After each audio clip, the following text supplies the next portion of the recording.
सर्वोच्चको फैसलाले प्रधानमन्त्रीलाई राजीनामा दिनबाट रोक्यो। प्रचण्ड भन्छन् केपी ओलीको अदालतसँगको सेटिङ भत्क्यो, निर्वाचन आयोगको पनि भत्कदैछ। प्रधानमन्त्री ओलीलाई ज्यानकै खतरा। सेनाको लग्जरियस कारमा सिसा र टायर फेर्न नै 2 करोड। बर्दियाको नैरगंगामा भैँसी चराउन गएका 1 जनालाई बाघले लग्यो। सूर्य चिन्ह आधिकारिक रूपमा पाइसकेको प्रचण्डको दावी। नेकपा विवादबारे 2 दिनभित्र निर्णय गर्ने तयारीमा निर्वाचन आयोग। रामचन्द्र पौडेल भन्छन् ओलीले पदमा टाँसिएर गफ दिनु लज्जास्पद। बास्तोलाको मृत्यु प्रकरणमा 1 लाख धरोटी बुझाएर छुटे घरबेटी।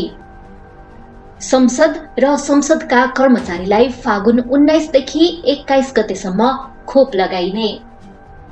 विप्लवलाई प्रधानमन्त्रीको आग्रह, सुत्ली बमले केही हुँदैन, आउनुस् वार्ता गरौं। सेनिटाइजरको सेवन गर्दा 2 जनाको मृत्यु। कोटेश्वरमा श्रीमानले ऋण तिरेकै दिन श्रीमतीले लुटिन् सहकारी। 1 रुपैयाँको सिक्का बनाउन 2 रुपैयाँ 42 पैसा लागत। पोल्यान्डको कम्पनीले पायो टेन्डर। म्यानमारमा सुकीमाथि चलाइयो नयाँ मुद्दा। यो सँगै अब सुरु गरौं समाचार विस्तारमा। सरकारका प्रवक्ता एवं संचार तथा सूचना प्रविधि मन्त्री पर्वत गुरुङले प्रधानमन्त्रीलाई राजीनामा दिनबाट रोकेको बताउनु भएको छ। सोमबार मन्त्रालयमा आयोजित पत्रकार सम्मेलनमा मन्त्री गुरुङले राजीनामाबाट रोक्ने काम सर्वोच्चको फैसलाबाट भएको दावी गर्दै प्रधानमन्त्री ओलीले राजीनामा नगर्ने स्पष्ट पार्नु भएको हो। प्रतिनिधि सभाको बैठक आह्वान भइसकेकाले संसदीय प्रक्रियाबाट प्रधानमन्त्री अघि बढ्ने उहाँले स्पष्ट पार्नुभयो। उहाँले भन्नुभयो 2070 फागुन 11 गतेको सर्वोच्च अदालतको परम आदेशले सम्माननीय प्रधानमन्त्री केपी शर्मा ओलीलाई राजीनामा दिनबाट रोकेको छ। बहुमत प्राप्त प्रधानमन्त्रीले राज्य सञ्चालन गर्न संवैधानिक र नैतिकताको विषय भएको फैसला गरेको छ। आफू नागरिकको प्रतिनिधित्व गर्दै सरकार बनाउने प्रतिबद्धताका साथ चुनावमा भाग लिई जनप्रतिनिधिको रूपमा चुनिएर जाँदा यस्ता जनप्रतिनिधिहरूको दलले संसदमा बहुमत प्राप्त गरेको अवस्थामा यस्तो बहुमत प्राप्त संसदीय दलको नेतासँग सरकार बनाउने र राज्य सञ्चालन गर्ने बाहेक अन्य कुनै संवैधानिक विकल्प नै रहँदैन। चुनावमा नागरिकबाट बहुमत प्राप्त गरेपछि संसदीय दलको नेता चयन गरी प्रधानमन्त्री दिनु यस्तो संसदीय दल र दलका प्रत्येक निर्वाचित जनप्रतिनिधिको संवैधानिक कर्तव्य नै हुन जान्छ भने संसदीय दलको नेताको हिसाबले नियुक्ति भएका प्रधानमन्त्री तथा मन्त्री परिषद संसदप्रति उत्तरदायी भई राज्य सञ्चालन गर्नु संवैधानिक नैतिकताको विषय पनि हो भन्ने यो सर्वोच्च अदालतको फैसला हो। त्यसैले सर्वोच्चको फैसलाले नै प्रधानमन्त्री केपी शर्मा ओलीले अहिले संवैधानिक हिसाबले नैतिकताको हिसाबले जिम्मेवारीबाट भाग्न पाइँदैन।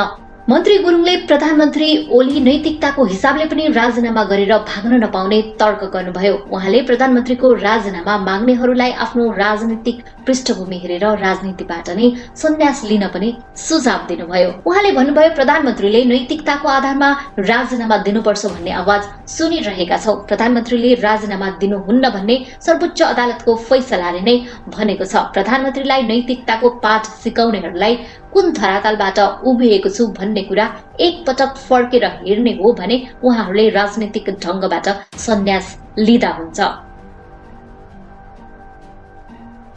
नेकपा दाहाल नेपाल समूहका अध्यक्ष पुष्पकमल दाहालले प्रधानमन्त्री केपी शर्मा ओलीको अदालतसँगको सेटिङ भत्किएको र निर्वाचन आयोगको पनि भत्कने प्रक्रियामा रहेको बताएका छन्। सोमबार पेशागत महासंघको एकता घोषणा सभालाई सम्बोधन गर्दै दाहालले पार्टीको आधिकारिकता आफ्नो समूहले पाउने दावी गरे। मैले भनेको थिएँ सर्वोच्चले फैसला जनताको पक्षमा नै गर्छ, अर्को हुनै सक्दैन भनेर सार्वजनिक मञ्चबाट भन्ने गर्थे। मैले कुनै सेटिङ गरेर भनेको होइन। अहिले पनि निर्वाचन आयोगसँग भएको पटक पटक छलफल जनभावना र राजनीतिक दल सम्बन्धी यिनका आधारमा भन्छु। उनले भने पार्टीको मान्यता हामीलाई नै आइसक्यो, सूर्य चिन्ह हामीले पाइ नै सक्यौं, अब खाली घोषणा हुन बाँकी छ। ओली प्रति आक्रामक देखिएका दाहालले भने अब अर्को सेटिङ पनि भत्कदैछ, निर्वाचन आयोगवाला सेटिङ। निर्वाचन आयोगका आयुक्तहरू नेपाल कम्युनिस्ट पार्टीको आधिकारिकता विवाद टुङ्गाउने बारे छलफलमा जुटेका छन्। आयोग स्रोतका अनुसार आइतबार र सोमबार आयुक्तहरू नेकपा विवाद बारे छलफल चलिरहेको छ। प्रचण्ड नेपाल समूहका आधिकारिकता दावी गरेको 1 महिना पुग्न लाग्दा आयोगले निर्णय गर्ने तयारी गरेको हो। प्रचण्ड नेपाल समूहले गत माघ 20 गते राजनैतिक दलको दफा 44 अनुसार आधिकारिकता दावी गरेको थियो। आयोग उक्त समूहले दिएको पत्र अध्ययनमै रहेको जवाफ दिँदै आयोग पन्छिँदै आएको छ। नेकपा विवाद हेर्दै जिम्मेवारी पाएका आयुक्त रामप्रसाद भण्डारीले विवादबारे 2 दिनभित्रै एउटा निर्णयमा जाने जानकारी दिए। निर्वाचन आयुक्तहरूबीच छलफल चलिरहेको छ, आफ्नो धारणा राख्ने काम भइरहेको छ। यस्तै खालको निष्कर्षमा त पुगिसकेका छौं, तर 1-2 दिनभित्रै एउटा निर्णय गर्छौं, भण्डारीले भने। निर्वाचन आयोगको बन्दीबन्दा नयाँ सरकार बन्ने प्रक्रियामा जटिलता थपिएको भन्दै प्रचण्ड नेपाल समूहका नेताहरूले असन्तुष्टि व्यक्त गर्दै आइरहेका छन्। आयोगलाई छिट्टै एउटा निर्णय दिन दबाव पनि बढ्दो छ। प्रचण्ड नेपाल समूहको सोमबार बसेको सचिवालय बैठकले आयोगले किन ढिलाइ गरेको भन्दै पत्र लेख्न निर्णय पनि गरेको छ। नेकपाको ओली र प्रचण्ड नेपाल दुवै समूह आफूहरूले नै आधिकारिकता पाउने दावी गर्दै आइरहेका छन्। नेपाली सेनाले एउटै गाडी मर्मतका लागि करिब 2 करोड खर्चिने गरी प्रक्रिया अगाडि बढाएको छ। नारायणहिटी दरबार संग्रहालयबाट ल्याएको ग्यागवार कम्पनीको लग्जरियस कार मर्मतका लागि यति ठूलो रकम खर्चनुपर्ने भएको हो। सेनाले नारायणहिटीबाट ल्याएको मध्ये एउटा ल्यान्ड रोभर कार आफ्नै ग्यारेजमा मर्मत गरी भिभिआइपीहरूको लागि सवारीमा प्रयोग गर्दै आएको छ। ज्यागवार कम्पनीका अन्य 3वटा बुलेट प्रुफ कार भने मर्मतको प्रक्रियामा रहेको सेनाले जनाएको छ। बजेटको अपर्याप्तताका कारण सेनाले यस पटक एउटा कार मात्र मर्मत गर्ने गरी प्रक्रिया अगाडि बढाएको हो। बजेट उपलब्ध भएपछि अन्य 2 कार पनि मर्मत गर्ने सेनाको तयारी छ। सैनिक जनसम्पर्क निर्देशनालय जंगी अड्डाका निर्देशक तथा सैनिक प्रवक्ता सहायक रथी सन्तोष बल्लभ पौडेलका अनुसार उक्त कारमा सिसा र टायर राख्नका लागि टेन्डर आह्वान गरेर आशय पत्र समेत स्वीकृत भइसकेको छ। फागुन महिनाको अन्तसम्ममा सम्झौता गरिने उनले बताए। हामीले यो गाडी सिसा र टायर फेर्नका लागि बोलपत्र आह्वान गरिसकेका छौं। यसको आशय पत्र पनि भइसकेको छ। यो महिनाको अन्तिमसम्म सम्झौता गरेर मर्मतका काम थाल्छ, सहायक रथी पौडेलले भने। यसका लागि प्रति गोटा 2 करोड खर्च हुने देखिएको छ। पुराना गाडी भएकाले नेपालमा त्यसको कुनै पनि स्वरूपको मर्मत गर्ने ग्यारेज र पार्ट पुर्जा नहुँदा कम्पनीबाटै मगाएर मर्मत गर्नुपर्ने अवस्था रहेको प्रवक्ता पौडेलले बताए। मर्मतका लागि सामान ल्याउन 2वटा कम्पनीले टेन्डर हालेका थिए। त्यसमध्ये कम रकम उल्लेख भएको टेन्डर स्वीकृत गरी सम्झौता गर्न लागि सेनाले जनाएको छ। प्रवक्ता पौडेलका अनुसार सामान ल्याउने कम्पनीले नै मर्मतका लागि प्राविधिक सहयोग पनि गर्नुपर्ने हुन्छ। उक्त कम्पनीले एउटा गाडीको सिसा र टायरका अलावा अन्य पार्ट पुर्जा र टेक्निकल असिस्टेन्ट पनि उपलब्ध गराउने गरी सम्झौता हुन्छ, प्रवक्ता पौडेलले भने। मर्मत गरिसकिएको गाडी भने सेनाले विशिष्ट व्यक्तिहरूको सवारीका लागि प्रयोग गर्दै आएको छ। बर्दिया राष्ट्र निकुञ्ज आसपासमा बाघले मानिसलाई आक्रमण गर्ने क्रम बढ्दै गएको छ। सोमबार मात्रै बर्दिया राष्ट्र निकुञ्जमा बाघले भैँसी चराउन गएका 1 पुरुषलाई झम्टेर लगेको छ। बर्दिया राजपुर नगरपालिका 10 का वृद्धलाई बर्दिया राष्ट्र निकुञ्जको मध्यवर्ती क्षेत्रमा गोरुवा गाउँपालिका 6 नेरङ्गापुरबाट झम्टेर लगेको हो। बाघले लगेका पुरुषको हात्तीको सहायतामा खोजी भइरहेको निकुञ्जका सहायक संरक्षक अधिकृत असीम कुमार थापाले जानकारी दिनुभयो।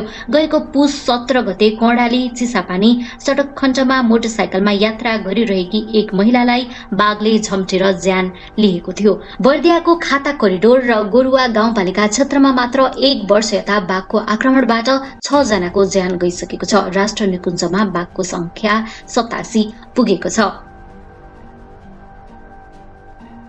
नेपाली कंग्रेसका नेता रामचन्द्र पौडेलले राजनीतिक विकृतिलाई सम्बोधन गर्ने गरी कंग्रेस अघि बढ्न आवश्यक रहेको बताएका छन्। प्रतिनिधि सभा विघटन हुनबाट बचेको भन्दै नेता पौडेलले अब कंग्रेस संयम भएर अघि बढ्नुपर्ने बताएका हुन्। राजनीतिक विकृत अवस्थामा पुग्न सक्छ, यस्तो अवस्थामा नेपालको राजनीतिलाई लेखमा कंग्रेसले नै ल्याउने नेता पौडेलले बताए। सत्ता र सडक दुवैमा नेकपा रहेको अवस्थाले मुलुकलाई राजनीतिक विकृत अवस्थामा पुग्न सक्ने हुनाले कंग्रेस हौसिएर अघि बढ्न नहुने पनि उनले बताए। आफूले गरेको कार्य असंवैधानिक भनेर अदालतले नै भनिदिए पनि पदमा टाँसिएर प्रधानमन्त्री केपी ओलीले गफ दिनु लज्जास्पद रहेको नेता पौडेलले बताएका हुन्। मोरङको उर्लाबारी नगरपालिका 5 का प्रवीण बास्तोलाको शंकास्पद मृत्यु प्रकरणमा जोडिएका रमेश गिरीलाई जिल्ला अदालत मोरङले 1 लाख रुपैयाँ धरोटीमा छाड्ने आदेश दिएको छ। सोमबार थुनछेक बहसपछि उर्लाबारी 6 का 60 वर्षीय गिरीलाई धरोटीमा छाड्ने आदेश दिएको हो। गिरी प्रवीणको मृत्यु भएको घरका घर धनी हुन्। हत्या आरोपमा मंगलबार गिरीसहित 6 जना विरुद्ध जिल्ला अदालतमा अभियोग पत्र दायर भएको थियो। आइतबार पक्राउ परेका गिरीलाई सोमबार न्यायाधीश सुदर्शन लामिछानेको इजलासले थुनछेक बहसपछि 1 लाख धरोटीमा छोड्ने आदेश दिएको अदालतका श्रेष्ठदार राजकुमार दाहालले जानकारी दिए। उर्लाबारी 6 स्थित गिरीको घरमा डेरा गरी बस्ने साथीहरूको कोठामा 4 पुसमा पुगेका प्रवीणको शंकास्पद मृत्यु भएको थियो। जिल्ला सरकारी वकिल कार्यालयले उनीसँग डेरामा बसेका साथीहरूले हत्या गरेको दाबी सहित घरबेटी गिरी मृत्युको अघिल्लो रात प्रवीण र उनका साथीहरूले सँगै मदिरा सेवन गरेको सौरभ होटल सञ्चालक कुमार राई सहित 6 जना विरुद्ध कर्तव्य जान मुद्दा दायर गरेको थियो। प्रधानमन्त्री केपी शर्मा ओलीले सोमबार अपराह्न एक कार्यक्रममा बोल्दै आफूमाथि ज्यानकै खतरा रहेको बताएका छन्। आफ्नो सरकारले विकास निर्माणमा तीव्र गतिमा काम गरिरहेकाले देशी विदेशी तत्त्वहरू आफूमाथि प्रहार गर्न केन्द्रित रहेको प्रधानमन्त्री ओलीको भनाइ छ। ओलीले भने तपाईहरू अनौठो नमान्नुहोला, यदि ममाथि कुनै शारीरिक हमला नै भयो वा मेरो ज्यान तलमाथि भइहाल्यो भने पनि कुनै अनौठो नमान्नुहोला। पार्टीको नेतृत्वमा रहेर पार्टीलाई अघि बढाइरहेको सरकार प्रभावकारी र गतिशील ढंगले सञ्चालन गरिरहेको र विकास निर्माणका कामहरूले गति लिइरहेको हुनाले आफूमाथि प्रहार केन्द्रित भएको प्रधानमन्त्री ओलीको भनाइ छ। प्रधानमन्त्री ओलीले भने जस्तो उनको सुरक्षा खतरा बढेको हो, यो निकै गम्भीर कुरा हो। गृहमन्त्रीले राष्ट्रपति, प्रधानमन्त्री, मन्त्रीहरू र अन्य केही उच्च पदस्थहरूको सुरक्षा बढाएको छ। साँच्चै प्रधानमन्त्री ओलीमाथि ज्यानकै खतरा हुने गरी सुरक्षा जोखिम छ। पछिल्लो समय चरणबद्ध रूपमा भइरहेको राजनीतिक परिवर्तनको विश्लेषण गर्दै सुरक्षा निकायहरूले त्यही अनुसार सतर्कता अपनाएका छन्। नेपाली सेनाका एक उच्च अधिकारीका अनुसार प्रधानमन्त्रीमाथिको सुरक्षा थ्रेट खतराको सूक्ष्म विश्लेषण गर्दै उनका निर्धारित कार्यक्रमहरूको सूची हेरेर तत्काल सुरक्षा योजना बनाई कार्यान्वयन हुने गरेको जनाएका छन्। गृह मन्त्रालयका एक अधिकारीले प्रधानमन्त्रीको सुरक्षा व्यवस्था बलियो रहेको बताए। खबर वाहकसँग कुरा गर्दै गृह मन्त्रालयका प्रवक्ता चक्र बहादुर बुढाले भने राजनीतिक हिसाबमा बोल्नु भएको हुन सक्छ। प्रधानमन्त्री भनेको देशको अति विशिष्ट व्यक्ति हुनुहुन्छ, उहाँको सुरक्षामा कुनै किसिमको समस्या नहुने गरी व्यवस्था गरिएको हुन्छ। हामीले उचित सुरक्षा व्यवस्था मिलाएका हुन्छौं, सुरक्षा निकायसँग समन्वय गरेका हुन्छौं। नेपाली सेनाका प्रवक्ता सन्तोष बल्लभ पौड्यालले प्रधानमन्त्रीले बोलेको कुरामा आफूले प्रतिक्रिया दिन नमिल्ने बताएका छन्। खबर वाहकहरूसँग कुरा गर्दै उहाँले भने उहाँको भनाइमा मैले कमेन्ट गर्न मिल्दैन। नेपाली सेनाले विशिष्ट व्यक्तिहरूको सुरक्षा व्यवस्थापन कार्यविधि 2077 अनुसार अति विशिष्ट र विशिष्ट व्यक्तिलाई सुरक्षा व्यवस्था गर्दै आएको छ। उनका अनुसार सेनाले सुरक्षा खतराको आंकलन गर्दै अन्य निकायसँग पनि समन्वय गरेर आवश्यक पर्ने सुरक्षा व्यवस्था मिलाउने गरेको छ। नेपालका प्रहरी प्रवक्ता एसपी वसन्त बहादुर कुँवरका अनुसार गृह मन्त्रालयले तयार गरेको कार्यविधि अनुसार प्रधानमन्त्रीको सुरक्षामा प्रहरी परिचालन हुने गरेको बताएका छन्। उनले भने वर्तमान अवस्थाको मूल्याङ्कन गर्दै सुरक्षा चुनौती सामना गर्न सोही अनुरूप नै सुरक्षा व्यवस्था मिलाइएको छ। सुरक्षा संवेदनशीलताप्रति प्रहरी कटिबद्ध छ। संघीय संसदका प्रतिनिधि सभा र राष्ट्रिय सभाका संसदहरूले कोरोना भाइरस विरुद्धको खोप पाउने भएका छन्। संसद सचिवालयले स्वास्थ्य सेवा विभागको बाल स्वास्थ्य तथा खोप शाखालाई खोप लगाउने संसद तथा संसदका कर्मचारीहरूको विवरण समेत पठाइसकेको छ। शाखाका प्रमुख डाक्टर झलक शर्मा गौतमले संसद सचिवालयबाट खोप लगाउन 1500 जनाको विवरण प्राप्त भइसकेको पनि जानकारी दिए। हिजो नै संसद सचिवालयलाई खोप लगाउनको विवरण माग गरेका थियौं। डाक्टर गौतमले भने खोप लगाउने संसद तथा कर्मचारीहरू 1500 जना हुनुहुन्छ भन्ने जानकारी प्राप्त भयो। डाक्टर गौतमका अनुसार संसद तथा कर्मचारीहरूलाई फागुन 19, 20 र 21 गते बानेश्वर स्थित निजामती अस्पतालमा खोप लगाउने तयारी गरिएको छ। उनका अनुसार संसद तथा कर्मचारीका लागि निजामती अस्पतालमा 19 देखि 21 गतेसम्म बिहान 10 बजेदेखि दिउँसो 4 बजेसम्म खोप कार्यक्रम सञ्चालन हुनेछ। प्रधानमन्त्री केपी शर्मा ओलीले 2 वर्षदेखि सरकारी प्रतिबन्ध झेलिरहेको नेत्र विक्रम चन्द विप्लव नेतृत्वको नेकपालाई पहिलो पटक वार्ताका लागि बोलाएका छन्। 2075 फागुनदेखि प्रतिबन्ध लगाएर धरपकड गरिरहेका ओलीले पहिलो पटक विप्लवको नामै लिएर शान्ति प्रक्रियामा फर्कन आह्वान गरेका हुन्। पोखरामा आयोजित ओली समूहको गण्डकी प्रदेश स्तरीय भेला तथा प्रशिक्षण कार्यक्रमलाई सोमबार सम्बोधन गर्दै उनले विप्लवलाई गलत बाटो छाड्न अपील गरेका हुन्। विप्लवलाई म यहाँबाट भन्छु, उहाँहरू हिँडेको बाटो काम छैन, यो बाटोले केही पुर्याउँदैन। ओलीले भने शान्तिपूर्ण बाटोमा आउनुस्, सुत्ली बम पट्काएर काम छैन, देश बनाउने अभियानमा लागौं, किन तर्साउने काम गर्नुहुन्छ। ओलीले आफू विप्लवसँग वार्ताका लागि तयार भएको बताए। सरकार तपाईसँग वार्ता गर्न तयार छ, आउनुस् वार्तामा बसौं। उनले भने म चाहन्छु तपाईसँगै छिट्टै वार्ता हुनेछ। पुष्पकमल दाहाल प्रचण्ड र माधव कुमार नेपालसँग विवाद बढ्दै गइरहेका बेला ओलीले पहिलो पटक सार्वजनिक मञ्चबाट विप्लवलाई वार्तामा बोलाएका हुन्। विप्लव प्रचण्ड बाबुराम भट्टराईले चलाएको जनयुद्धका एक कमान्डर थिए, तर माओवादी शान्ति प्रक्रियामा आएसँगै प्रचण्डलाई छोडेर मोहन वैद्यतिर लागेका उनी अहिले भूमिगत अवस्थामा छन्। विराटनगरमा सेनिटाइजर सेवनका कारण 2 जनाको मृत्यु भएको छ। सोमबार विराटनगर स्थित कोशी अस्पतालमा उपचारका क्रममा उनीहरूको मृत्यु भएको हो। मृत्यु हुनेमा मोरङ जहदा गाउँपालिका 4 का 60 वर्षीय दिनेश मण्डल र झापाको शिव 87 नगरपालिका 4 का 65 वर्षीय अम्बिका गिरी छन्। विराटनगर स्थित कोशी अस्पतालमा उपचारका क्रममा उनीहरूको मृत्यु भएको हो। मण्डलले पत्नीसँग विवाद भएपछि सेनिटाइजर सेवन गरेको बताइएको छ। गिरीले भने मदिरा भनेर शनिबार राति सेनिटाइजर सेवन गरेको जिल्ला प्रहरी कार्यालय मोरङले जनाएको छ। काठमाडौँको कोटेश्वर स्थित सौभाग्यशाली बचत तथा ऋण सहकारी संस्था आफ्नै कर्मचारीबाट लुटिएको खुलेको छ। सहकारी लुटमा संलग्न रहेको अभियोगमा प्रहरीले उक्त सहकारीकी लेखापाल सावित्री सुवेदी र उनका श्रीमान कपिल खड्कालाई पक्राउ गरेको हो। उनले श्रीमानसँग मिलेर सहकारीको 17,85,565 रुपियाँ लुटेको काठमाडौँ प्रहरी परिसरका प्रमुख एसपी अशोक सिंहले बताए।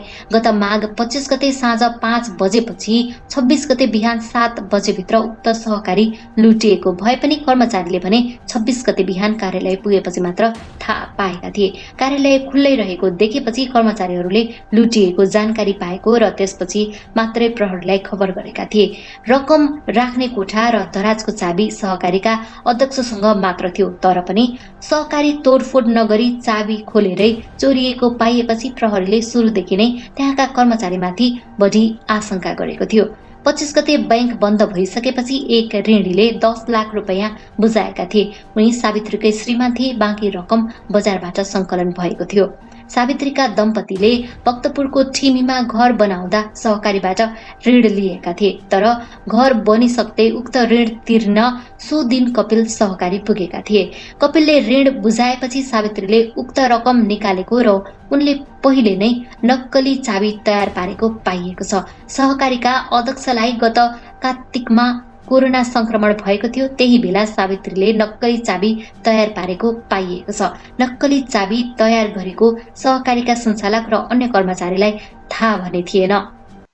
सहकारीबाट रकम लगिसकेपछि उनीहरूले विभिन्न व्यक्तिलाई राख्न दिएका थिए। उनीहरूले पैसा राख्न दिएका व्यक्तिहरूलाई पैसा राख्न दिएको कुरा नभन्न भनेका थिए। घर आएपछि समस्या भएकाले यो कुरा कतै नभन्नुहोला उनीहरूले भनेका थिए।